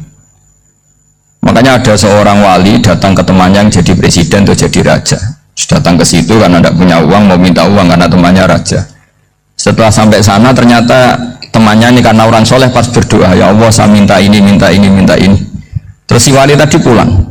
Kenapa kamu pulang? Ternyata dia sama, masih minta-minta kayak saya. Jadi sederhana dia, sama-sama minta kamu, minta zat yang kamu mintain. Jadi dulu itu orang itu sebegitu dekat dengan Allah. Sehingga si raja ini terus ketemu wali tadi, tanya, kenapa kamu menyepelekan saya, padahal sekarang saya raja. Terus ditanya sama wali tadi, karena temannya, kalau kamu di padang pasir tidak bisa minum, dan harus minum 1 gelas, dengan ongkos kamu harus mengasihkan semua kerajaan kamu demi minuman itu. Pilih mana, minuman apa tetap jadi raja? Ya saya milih bisa minum. Saya tidak raja tetap hidup, tapi kalau nggak minum mati. Bagaimana Anda bangga dengan satu kerajaan sing la yusawi kak samain, yang tidak sama dengan segelas air. Jadi artinya terus mereka melihat jadi raja itu ya biasa, jadi presiden biasa, jadi rektor biasa, karena mereka biasa berlogika hakikatul izzah itu ya taqarrub ila Allah, yang benar-benar terhormat itu ya dekat dengan Allah. Begitu seterusnya mereka bikin paradok-paradok yang aneh, tapi itu menjadi pelajaran. Bapak saya Ki Nur Salim itu senang baca anekdot Nasiruddin Koja. Itu kalau bikin orang-orang aneh, itu dia datang ke satu pesta pakai baju lusuh, pakai sarung lucu atau celana lusuh, sama Sohibul Bed yang punya acara dibiarin. Setelah dibiarin dia pulang pakai jas, pakai dasi, pokoknya keren. Dihormatin, pakai alpat, pokoknya dihormatin, silahkan. Pas dia disuruh minum, minumannya itu disokkan saja ke sakunya. Jas, kamu harus minum yang banyak, karena kamu yang dihormati, bukan saya. Terus makanan semuanya diletakkan di saku, ada apa? Ayo kamu makan yang banyak. Alpatnya juga gitu, dikasih sate apa? Ayo kamu makan yang banyak. Mereka tidak melihat saya, melihat kamu. Akhirnya orang satu pesta itu istighfar semua, berarti kita ini salah. Terus dia pidato, kenapa kamu ngomong gitu? Tadi saya datang, orangnya sama. Gara-gara beda pakaian, penghormatannya beda. Berarti yang berhak dapat makanan ini jasa ya, bukan saya. Betapa naifnya kita sebagai orang. Ternyata kita masih hormat sesuatu yang seperti itu, yang atribut lah. Jadi orang-orang sufi itu orang yang bisa menertawakan dunia. Akhirnya ya, pertama dia dianggap orang gila, masa jas dikasih makan, dikasih minum. Tapi secara fikih dia benar, haram dia makan, karena pas dia datang dibiarin, setelah pakai jas dikasih makan. Berarti hakikat yang dapat rezeki siapa? Jasnya apa orangnya? Jasnya apa orangnya? Jasnya. Jadi itu orang-orang sufi, kearifan orang-orang dulu itu bisa ngelola hal-hal yang keseharian menjadi luar biasa. Ada seorang wali melihat istrinya makan satu piring, anaknya makan satu piring, ditanya, kalian kenyang? Wah, kenyang sekali. Melihat anaknya minum kopi satu cingkir, senang. Kalian senang sekali. Wah, kalau senang dengan hal-hal yang murah bisa, ngapain harus senang dengan hal-hal yang mewah? Bodoh sekali ya. Sehingga terus mereka bisa qanaah. Qanaah itu ya hidup itu simple, sederhana. Jadi tentu saya tidak akan ngomong yang muluk-muluk, selain itu tidak bidang saya juga apa ya, kita ini butuh obat di kondisi COVID seperti ini, butuh kesederhanaan, butuh apa ya, istihna. Tadi kita harus istihna billah an ghairillah. Jadi sudah cukup bahwa Allah ini segalanya. Sehingga tadi saya dengarin himnenya Unisula, yang paling saya kagum adalah dimulai dengan kalimat-kalimat thayyibah. Di antara tugas suci Nabi Ibrahim dan semua Nabi adalah wa ja'alaha kalimatam baqiyatan fi aqibi. Nabi Ibrahim itu Nabi yang diberi gelar Allah. Dia adalah Nabi yang menjadikan kalimat tauhid itu kalimat yang abadi. Fi aqibih, di anak turunnya, di semua generasinya, baik anak turun karena gen maupun karena pembinaan, karena pendidikan. Ini penting sekali saya utarakan karena apa? Satu kehidupan itu sebenarnya digerakkan oleh kata-kata, oleh mutu kalau orang bahasa modern. Sehingga banyak ulama mengatakan al-ibarat kutun li'ailatil mustami'in, bahwa redaksi atau moto atau pegangan hidup itu penggerak kehidupan. Sehingga sebetulnya manusia itu digerakkan oleh kalimah-kalimah itu, oleh moto-moto itu, oleh prinsip-prinsip hidup itu. Misalnya orang Palestina itu tiap hari ke pasar gitu, mereka ke laut itu, ditanya kenapa tidak takut tembak Israel, jawabannya lucu, kena tembak ya mati, nggak makan ya mati, nggak kerja ya mati, ya sudah sama-sama mati, ya mendingan aktivitas normal. Tapi saya tidak menyarankan itu untuk melawan COVID. Ini cerita saja. Kamu jangan provokator itu, karena ini wilayah sensitif. Jadi banyak orang yang poligami, kalau ditanya alasannya gitu, istri satu ya cerewet, dua ya cerewet, mendingan 4. Ya banyak yang gitu. Tapi ada yang kebalikan, istri satu cerewet saja hampir jantungan, apalagi 4, tinggal matinya kan gitu. Itu semua yang menggerakkan itu kalimat. Kalimat itu satu pegang. Banyak orang loh yang nggak ingin jadi rektor tuh banyak loh Pak Bejo. Jangan kira semua dosen ingin jadi rektor. Melihat rektor sibuk rapat mempertahankan reputasi Unisula terus sering pegang kepala. Ngapain repot-repot? Jadi tukang sapu aja dapat gaji, ngopi, rokokan, selesai. Bodoh amat jadi rektor, mikir orang banyak. Banyak loh orang yang juga ingin jadi presiden tuh banyak. Karena ngopi nyaman, nggak ada yang ganggu. Mau tidur sampai jam 9 siang juga nggak ada yang ganggu. Sehingga mereka melihat pegawai negeri itu gak keren, orang kok diatur jam, disiplin. Itu memang cara Allah membagi rahmat. Mau kamu apakan coba? Cara syukurnya dia seperti itu. Bapak saya dulu tuh sering ngajarin saya, diajak jalan-jalan pagi-pagi. Melihat orang ngopi, makan duduk itu bapak seneng. Kok enak jadi wong apa? Ini esok-esok nyemak bocah kesel kabeh kono enak ngopi rokokan. Bapak kadang iri sama apa itu iri. Sudah gitu berharap masuk surga kan enak sudah gitu. Tahu-tahu mati tidak tahu ke surga apa ke neraka ya tidak tahu. Jadi nah orang dulu itu orang yang bisa mensederhanakan dunia. Sehingga ya sudah cara bahagia. Makanya saya alhamdulillah saya ini kerjasama sama UII sama beberapa kampus. Memang amdan itu sengaja. Kampus itu ya punya sistem yang nggak bisa mewakili sistem kiai. Kiai juga punya sistem yang nggak terwakili oleh kampus juga sebaliknya, saling melengkapi. Saya sering ketemu rektor UII, rektor kampus-kampus Islam. Mereka cerita, Gus pendidikan pondok harusnya dimodernkan gini-gini. Saya bilang, kalau pondok modern kayak kampus itu nanti saya ketemu Allah nggak bisa jawab. Kenapa Gus? Saya beri contoh gini. Kalau misalnya perempuan perawan lah atau apa saja namanya perempuan mau tanya tentang menstruasi atau haid, kalau semuanya sistem kampus dia harus kuliah dulu, registrasi dulu, kuliah dulu, bayar dulu, dan dapat jawabannya nunggu mata kuliah pas itu.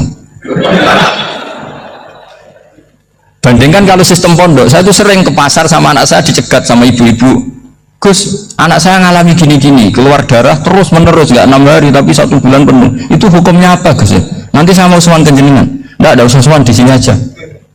Ya sudah. Sebelum mengeluarkan darah yang rutin seperti itu biasanya haidnya berapa hari? 6 hari ya sudah ikut yang 6 hari, yang lainnya istikhadah. Maten tok Gus, ya udah. Ya. Begitu terus di masalah udhiyah, Pak. Ya coba kalau semuanya pakai sistem kampus, daftar dulu, bayar dulu. Jadi ini nggak ada jawabannya, nunggu mata kuliah itu baru dapat jawaban. Itu biasa nggak sholat bertahun-tahun karena belum ada jawaban tentang itu. Nah itu kalau misalnya orang mati, tahunya cara apa memulasara jenazah itu nunggu kuliah dulu, pas mata pelajaran itu dulu, baru menangani orang mati. Berarti orang mati itu tergeledak semua. Tapi kalau kiai kan enggak, kesini orang mati terbakar, kalau dimandiin malah badannya copot-copot, itu gimana hukumnya? Ini ada orang mati Gus Kendat, ini disolati apa enggak? Ada orang mati apa itu oplosan juga, itu disolati enggak? Soal sering ditanya gitu, enggak usah registrasi Pak Rektor, enggak usah registrasi, enggak usah daftar, enggak usah seminar. Makanya kalau orang kampus wani kiai itu yuk kualat temen gitu, karena ini yang on time ya. Tapi pondok seperti saya ya ikrar seikrar-ikrarnya pentingnya kampus karena melatih efisiensi waktu, disiplin, tata kelola manajemen sehingga kita ya hormat. Tapi tadi kita harus saling melengkapi sehingga saya tunjukkan ke publik bahwa saya hormat sekali sama polisi, sama tentara. Coba kita bisa apa ngadepi bandar narkoba kalau enggak polisi? Bisa apa coba menjaga NKRI kalau enggak tentara? Begitu juga ya sudahlah, kita memang fa'inayadawahi ma'al jamaah, kita berkah itu kalau bersama-sama, tidak bisa kita sendiri. Nah lalu orang kayak saya itu ya beberapa kali sebetulnya saya itu ditawanin jadi dokter honoris causa apa. Kekhawatiran saya satu Pak Bejo, takut pas nggak punya uang itu dokter gak di duit kan gak pantas gitu. Jadi repot gitu, daripada beban lah sudah lah nggak usah dokter. Jadi kalau nggak punya uang ya pantas, terus kalau ngebis ya pantas. Suatu saat kalau mati nggak ada yang hadir ya pantas, nggak dokter gitu. Kalau sudah dokter kok masuk neraka, dokter kok masuk neraka, kayaknya apalagi rektor kampus Islam kok masuk neraka itu kan kok kayak nggak pas itu. Misalnya rektor Unisyola ditanya mungkin nakir, nggak bisa kan kayak gimana itu. Makanya harus sering ngaji saya supaya nggak malu di depan mungkar nakir. Masa rektor ditanya mungkar nakir nggak bisa. Harus berani bentak. Ini saya rektor Pak mungkar nakir. Masa kalau wali-wali dulu berani. Masyhur di cerita wali-wali ditanya marabbuka manabuka. Saya ini guru tauhid. Kok kamu tanya marabbuka manabuka yang ngotok. Kok kamu tidak pernah ngaji enak aja tanya. Jadi wali-wali itu ya rileks ngajinya. Saya akan rileks wali di Bang Parik terus saya yakin itu. Karena wali itu lebih dekat Allah. Sehingga orang dulu itu saya ulang lagi ya, ada satu kearifan namanya hidup itu apa? Hidup itu adalah cari sebanyak mungkin supaya hidup itu tidak tergantung pada banyak hal. Sehingga misalnya cara berpikir orang-orang modern itu sebenarnya banyak orang-orang ilmuwan yang nggak ngagumi Amerika. Bukan karena angkuh enggak. Untuk mempertahankan kebesaran negara sebesar itu, kebutuhan listriknya besar, kebutuhan tentaranya besar, kebutuhan apa? Sementara negara kayak Venezuela atau Swiss kebutuhannya ada banyak. Pertanyaannya, yang tergantung dengan banyak hal sama yang tidak tergantung banyak hal, itu pinter mana? Kalau dibalik pertanyaannya gitu, negara-negara maju itu tidak keren kalau dibalik pertanyaannya. Orang yang untuk mempertahankan eksistensinya banyak, butuh banyak hal, dengan yang tidak butuh banyak hal, itu pinter mana? Orang yang bahagianya nunggu jadi dokter, nunggu jadi kiai besar, kiai viral, dengan orang yang bahagia cukup dengan ngopi, itu pinter mana? Tapi kalau dibalik pertanyaannya, orang yang tahunya nikmat hanya kopi dengan nikmat yang banyak, pinter mana?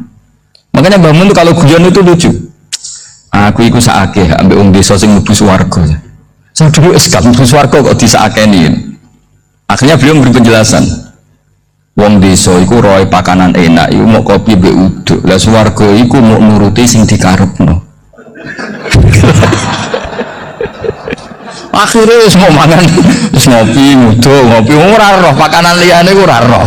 Nasi mandi ora roh, pizza ora roh apa-apa. Terus saya bilang, wah lan iku nak nganti selera tentang wanita cantik. Iku juga sederhana. Rodok pesek ya wis cantik, rodok ireng ya wis.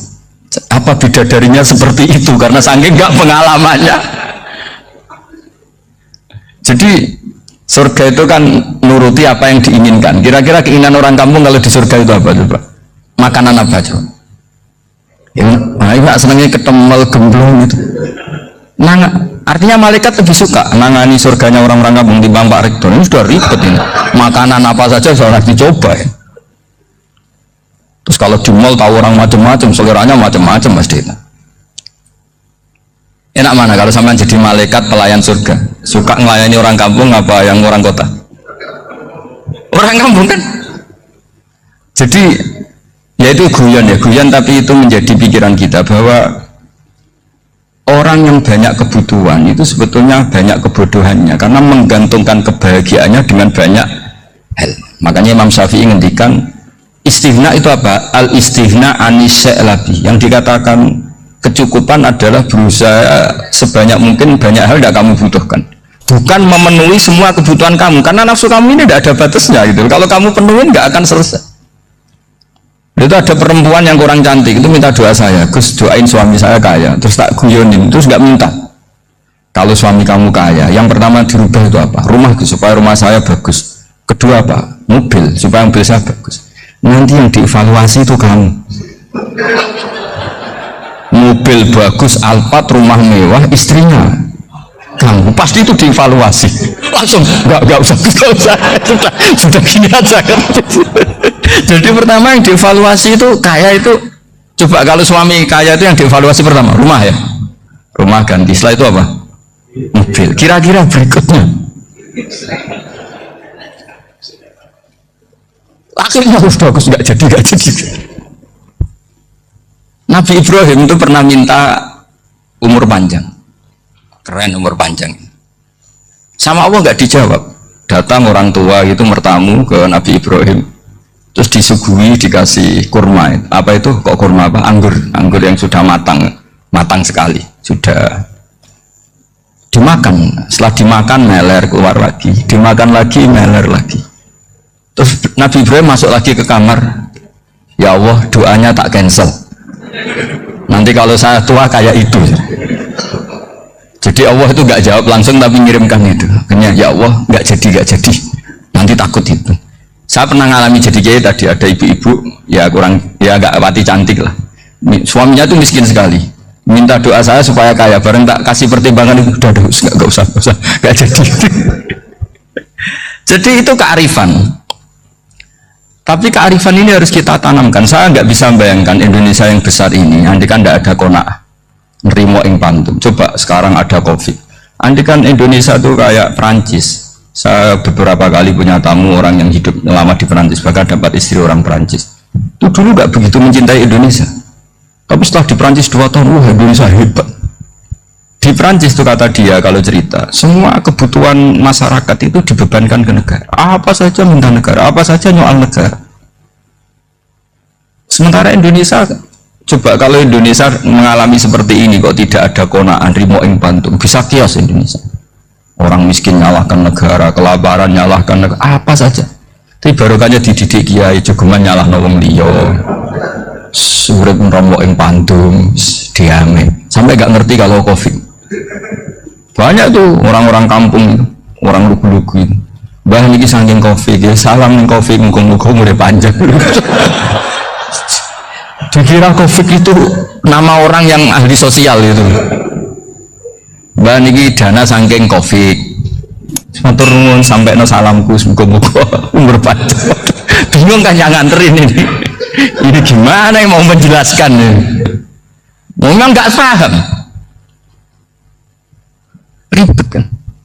Tapi saya pastikan bahwa dengan keadaan seperti ini kita bahagia, kita stabil, itu jelas barokahnya kalimat tadi, moto tadi atau pegangan hidup tadi. Makanya disebut al-ibarat qutun li'ailatil mustami'in, bahwa redaksi atau kata-kata atau pegangan atau filosofi hidup, apalah namanya itu adalah penyemangat. Karena kata-kata ini memang luar biasa.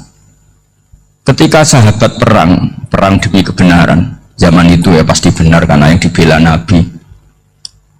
Dulu itu kan enak zaman Nabi, yang dibela mesti benarnya, musuhnya mesti salahnya. Sehingga dulu itu memang harus tegas. Kalau sekarang mau tegas gimana? Yang kamu bela tidak mesti benar, musuhnya tidak mesti salah. Ribet kan? Misalnya saya tukaran sama Pak Rektor, kamu mau bela mana? Kan bingung. Saya tidak mesti benar, saya ada Nabi. Pak Rektor apalagi nggak mesti benar lagi kan? Ribet kan? Jadi kalau kita mau perang sekarang itu mau pede gimana? Enggak. Makanya banyak ulama sekarang tuh mau tegas tuh gak berani karena ya banyak hal yang abu-abu lah wilayahnya, misalnya pilihan presiden atau pilihan bupati, pilihan menteri. Kamu mati-matian bela itu, yang kamu bela tidak mesti benar, musuh kamu tidak mesti salah. Misalnya pilihan bupati, wah ini kabupaten ini baik kalau bupatinya ini, yang satu bilang ini, terus tim suksesnya kamu tanya, kamu yakin? Ya tidak juga. Nah kenapa semangat? Kan saya botohnya, paling alasannya ya itu aja, bukan yang lain. Beda dengan zaman Nabi, Nabinya mesti benar, Abu Jahalnya mesti salah. Kan enak, aturan mainnya jelas. Singkat cerita, dalam perang itu banyak sahabat yang mengalami luka, mengalami apa gitu. Kemudian curhat ke Nabi, ya Nabi gara-gara derekkan jenengan, ikuti jenengan, saya harus mengalami seperti ini, seperti ini.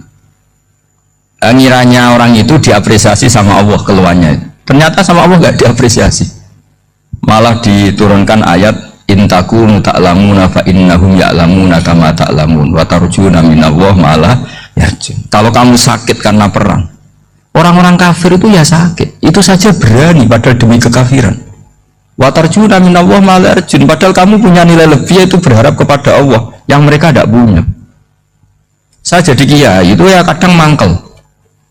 Karena yang benci ya benci, yang seneng itu ngel-ngel loh kayak Pak Bejo. Jadi semuanya ribet. Nah iya, yang benci ya ganggu, yang seneng ya ganggu, tambah nemen. Seribet. Tapi kalau sudah ingat bandar narkoba, mereka berhadapan dengan polisi, kadang ditembak karena kesalahannya terlalu fatal. Antar persaingan mereka juga bisa tembak-tembakan karena merebut pasar narkoba. Itu saja mereka berani. Kok kita yang jadi kiai kadang dicium tangannya, dihormati gak berani, hanya takut apa ya, musibah-musibah kecil lah, atau problem-problem kecil. Nah iya, kalau kita bandingannya gitu, kalau kamu mau tahajud kedinginan, itu masih nanti dihisab Allah itu gitu. Maling ayam itu keluar malam-malam hanya dapat ayam, itu gak takut dingin, ya gak takut digebuki masa. Kamu mau tahajud aja takut dingin.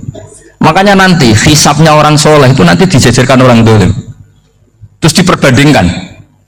Wah itu habis kamu oleh itu. Jadi misalnya Unisula mau rapat, tapi ini malam, kalau malam dingin nanti sama masuk angin.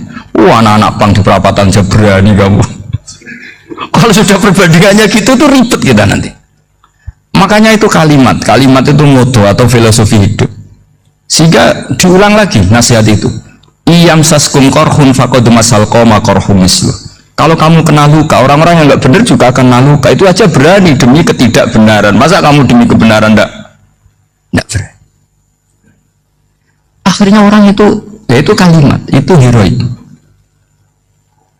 Makanya kita ini penting ya, makanya tadi himne Unisula dimulai kalimat thayyibah. Karena kalimat ini yang menjaga kita kalimat ini. Misalnya tentang Tuhan. Kenapa orang Islam imannya kokoh seperti ini, termasuk yang sudah hidup di Amerika, di Australia, di mana-mana? Itu ya barokahnya ajaran atau barokahnya kalimah. Saya sebut kalimah saya pakai bahasa santri. Karena la ilaha illallah itu dalam tradisi santri disebut kalimatu haqqin alaiha nahya wa alaiha namut wa alaiha nub'ats. Ada yang riwayat wa biha nub'ats insyaallah taala minal amin. Kenapa mereka di mana-mana meskipun sekolah di Amerika, di Australia, bahkan di Uni Soviet tetap mukmin? Itu barokahnya ajaran yang benar. Allah itu siapa? Tuhan. Tuhan itu sifat dasarnya apa? Awal. Dia harus wujud awal sebelum makhluk yang lain. Sehingga ketika ada negara yang maju, yang tertib, manajemennya tertib, masyarakatnya makmur, tapi punya Tuhan yang tidak seperti itu, tidak awal, itu sudah gak nyaman. Karena ndaklah keren Tuhan saya, karena Tuhan saya itu al-awwal, zat yang pertama. Tuhan saya keren lah, zat yang gak mati, Tuhan yang gak mati, yang gak pernah mengalami kematian. Sehingga tontonan atau yang dilihat kenikmatan-kenikmatan yang lain ini tidak mengubah dia pendirian tentang Tuhan, karena mantapnya satu kalimat tadi bahwa Tuhan itu ya harus satu, harus awal, harus tidak mati, tidak rusak, tidak mengalami apa-apa yang membahayakan.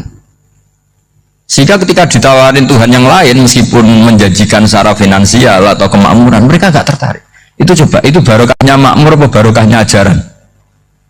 Barokahnya ajaran. Sering negara Islam itu kalah makmur dengan mereka, tapi barokahnya ajaran ini tetap apa? Tetap Islam. Makanya Nabi Ibrahim, Nabi yang sukses bikin wajah Allah kalimatam baqiyatan fi akibi. Sehingga kita ini bekti sama orang tua misalnya, itu ya karena ajaran. Suwargamu parek wong tuamu, nak wong tuamu ridho Allah ridho, nak ora ridho Allah ora ridho. Ridho Allah fi ridhol walidain wa sakhatuwa wa sukhtuwa fi sakhatil. Sehingga ketika ada orang tua yang agak brengsek gitu, anak-anak tetap hormat. Punya orang tua yang miskin, yang sudah miskin, tukang tombok nomor banyak kan di kampung gitu, ya tetap hormat. Coba kalau dari awal kita ngajari orang tua kamu hormati ya, kalau baik, kalau tidak ada usah, bisa geger Indonesia. Tapi barokahnya ajaran-ajaran itu Indonesia tertib karena ada ajaran. Nah ini di sini pesantren dan Unisula semua harus berkontribusi membuat ajaran yang benar itu adalah ciri utama Islam. Sehingga Islam ini dimulai dengan ajaran kalimatu haqqin alaiha nahya wa alaiha namut. Sehingga kita tenang seperti ini. Saya ini termasuk kiai yang tenang, meskipun kata orang banyak saya ini kiai besar, tapi termasuk kiai yang paling tenang, termasuk yang paling tenang. Karena saya ini pakai mazhab orang-orang hebat. Saya berkali-kali cerita, orang kayak Imam Syafi'i itu orang yang luar biasa. Saya berkali-kali cerita, orang yang tadi nyium tangan kamu ya Imam Syafi'i, di belakang tuh ngerasani kamu, menghujat kamu. Jawabannya enak saja. Berarti saya alhamdulillah orang yang wibawa. Buktinya di depan saya nggak berani. Jadi enteng saja. Diceritain sebagian kampung, sebagian separuh dari warga kamu itu nggak suka kamu. Ya bagus lah, nggak suka saya, nggak akan utang duit saya. Di mana-mana orang utang itu karena teman dekat. Kalau nggak seneng pasti minimal nggak utang, nggak pinjam mobil, nggak pinjam apa. Berkah mana yang seneng sama yang gede? Jadi dianggap enteng saja. Semua yang dialami dianggap enteng saja. Misalnya punya istri pemarah, ya baguslah marahin suami. Kalau marahin tonggo malah ribet. Jadi kamu harus terima kasih kalau dimarahin istri. Baguslah marahin saya mah, kalau marahin tonggo ribet. Jadi enteng saja. Tapi kita sekarang itu karena nafsu ya, sehingga ngadepi hidupnya ribet. Ulama dulu kalau mau mati itu senangnya bukan main. Sudahlah masa ini nggak maksiat. Kayaknya nggak maksiat paling efektif itu mati. Ya tidak apa-apa Gusti, kalau sebaiknya mati ya mati aja. Enteng saja. Jadi melihat kematian itu akhir dari segala keburukan atau potensi keburukan. Apapun baik kita sekarang, suatu saat mungkin kita nggak baik. Yang bisa menghentikan ketidakbaikan atau potensi ketidakbaikan itu apa coba? Mati kan? Berarti mati itu mengerikan apa menyenangkan? Mesti kamu tidak berani menjawab. Meskipun secara ilmu kamu berani, tapi secara rasa agak berani kan? Saya ulang lagi ya, yang bisa menghentikan keburukan atau potensi keburukan itu apa coba? Apa? Kematian. Berarti kematian itu menyenangkan atau menyusahkan? Apapun kamu tidak berani jawab karena kamu agak-agak duniawi itu kelihatannya. Tapi secara ilmu kamu tahu kan kalau mati itu tidak buruk-buruk banget. Karena apa? Itu akhir dari segala keburukan. Sehingga Nabi ngajarkan kalimat itu begitu luar biasa. Allahumma ahyini maka natil hayatu khairan li wa tawaffani maka natil wafatu khairan li. Nabi melihat dunia itu begitu indah. Ya Allah, kalau saya ini hidup, anggap saja hidup ini ziyadatan li fi kulli khairin, menjadi modal saya menambah segala kebaikan. Jika suatu saat saya mati, anggap mawon rohatan li min kulli syarrin, itu akhir dari segala keburukan saya. Sehingga mati hidup ya baik karena di situ kita bisa berkontribusi beramal soleh. Mati juga baik karena mengakhiri segala keburukan. Nabi nate ngendikan lagi, ajaban li amril mu'mini inna amrahu kullahu khair. Orang mukmin itu mengagumkan, semuanya baik. In asobathu na'ma syakara fakana khairan lah. Kalau baru dapat nikmat dia syukur, maka itu baik. Wa in asobatu dorro sobaro, kalau dapat masalah mereka sabar, itu juga baik. Sehingga orang mukmin dua sisinya pasti baik. Itu juga kalimat, maksudnya moto atau pegangan hidup. Nah berikut ini saya beri contoh, ini kenangan saya, ini contoh terakhir. Masalah jadi orang terkenal maupun tidak. Di sini dicontohkan Imam Ghazali di halaman 367 di kitab saya 367. Jusnya 3 di kitab Ihya Ulumuddin. Di sini beliau cerita betapa untuk menjaga ikhlas sebaiknya orang itu tidak terkenal, tidak syuhrah, tidak terkenal.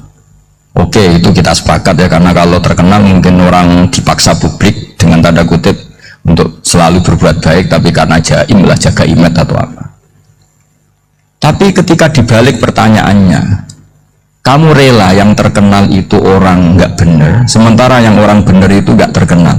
Lalu masyarakat tahunya yang tidak benar. Kalau pertanyaannya dibalik gitu, orang baik wajib terkenal enggak? Kalau pertanyaannya dibalik seperti itu, dokter yang benar tidak terkenal, yang malpraktek terkenal. Kamu ingin kondisi seperti itu? Nggak ingin kan? Kampus yang bagus nggak terkenal, yang kampus yang bagus nggak terkenal, yang nggak bagus. Nah, artinya apa? Gara-gara olah kata, olah pikiran, ini logika jadi rubah. Lagi-lagi apa? Jawaban itu ada di kata-kata sebetulnya. Makanya bab-bab seperti ini tidak usahlah kita berdebat, berpolemik. Sebaiknya orang itu khumul, menutup diri, apa sebaiknya orang terkenal, itu nggak perlu seperti itu. Sudah terserah Tuhan saja. Makanya saya mulai dulu ngaji sampai sekarang itu ya tidak punya apa tadi, punya ikon tertentu atau punya website tertentu, enggak. Sudah terserah pengiran, sudah. Saya juga tidak sok suci materialistik atau enggak, ya tidak mikir saya. Bukan apa-apa ya, karena saya ini kiai, jadi biasa urusannya sama Allah, dan sama makhluk, jadi pusing kalau sama sarah-sarahnya makhluk itu pusing. Meskipun rektor kalau nasihati saya pasti tidak saya terima, itu tetap makhluk, itu sudah ada ngefek kalau saya itu sudah ada itu. Bukan karena saya sombong, ya memang makhluk betul gitu, bukan cuma nasibnya bejo aja, tapi makhluk tetap makhluk. Saya beri contoh ya, Ini makalah yang ditulis Imam Ghazali. Ya, i'lam aslahaka Allah anna aslal jah wa intisarus sayyid atau sayyidi wal istihar wa huwa mazmum. Balil mahmudu al khumulu illa man saharahu wa ta'ala li nasri dini min ghairi takallufi tolak bisyuhrati minhu. Jadi kalau kamu ingin ibadah kamu selamat, ya kamu jangan terkenal. Tapi resikonya adalah kalau kebaikan itu tidak terkenal, maka nggak dikenali. Kalau nggak dikenali berarti masyarakat hanya punya percontohan yang tidak baik, karena yang baik tidak terkenal. Jadi itulah ulama-ulama dulu. Jadi apa-apa itu dibanding-bandingkan. Kemudian nanti kelihatan, jawabannya itu kelihatan. Jadi ulama dulu itu biasa ngarang misalnya afatun nikah, sisi negatifnya nikah. Harus hormat istri, harus macam-macam, kalau terlantar itu ya dosa. Seperti tadi Pak Marsudi cerita, kalau orang ngapalkan Quran itu takut lupa, kalau lupa itu jadi dosa. Pertanyaannya, kalau semua orang takut lupa, takut dosa, semua orang nggak hafal Quran karena potongan-potongan lupa. Cara berpikir tidak seperti itu. Kalau berpikir ya namanya hafalan, ya inginnya hafal, kan nggak ingin lupa. Nah nanti kalau takdirnya lupa karena hal-hal yang dimaklumi oleh syariat itu nggak yang termasuk dosa. Yang dosa itu lupa ta'iwiri udhrin syar'iyin, lupa yang tidak ada sebab yang apa? Syar'i. Tapi lupa bawaan EQ-nya tidak bagus, lupa bawaan sering dibentak. Oh, itu nggak masalah karena bawaannya orang tertekan itu ya lupa. Coba kamu hafal Quran terus punya kredit jatuh tempo, pas hari itu aku yakin nggak cerdas sudah. Itu bawaannya orang tertekan itu pasti lupa. Jadi ya saya teruskan ya. Jadi terus ada makalah yang sangat bagus sekali tentang itu, saya baca ya. Wa yadullu ala dzalika anna Allah azza wa jalla amaral anbiya'a bi idharil amali lil iktida wa khassahum bi mansibin nubuwah wala yajuzu ayyudhunna bihim annahum khurrimu afdolal amalen. Jadi orang yang terlalu mendewa-dewakan khumul itu menutup diri, oke itu baik, karena dengan khumul, dengan menutup diri Anda tidak ria, Anda tidak pamer. Tapi kata Imam Ghazali, kamu juga harus ingat, di antara syaratnya Nabi itu harus mengumumkan kalau beliau itu seorang Nabi, harus memaklumatkan kalau beliau seorang Nabi supaya bisa diikuti. Caranya sholat harus diumumkan, sehingga Nabi itu mengatakan harus jamaah, karena dengan cara jamaah itu bisa shollu kama ra'aitumuni usolli. Coba kalau Nabi sholatnya nggak diperlihatkan, kamu harus sholat yang benar, caranya gimana ya Rasulullah, itu rahasia. Bingung nggak kira-kira? Bingung nggak? Ya misalnya amal rahasia selalu lebih baik. Terus ada pertanyaan, Nabi ngendikan kamu sholat yang benar, caranya gimana Nabi? Ya itu rahasia, terus gimana coba? Tapi Nabi ngendikan apa? Shollu kama ra'aitumuni usolli. Ya sudah, kamu sholat niru saya sholat. Berarti Nabi sholatnya diperlihatkan apa disembunyikan?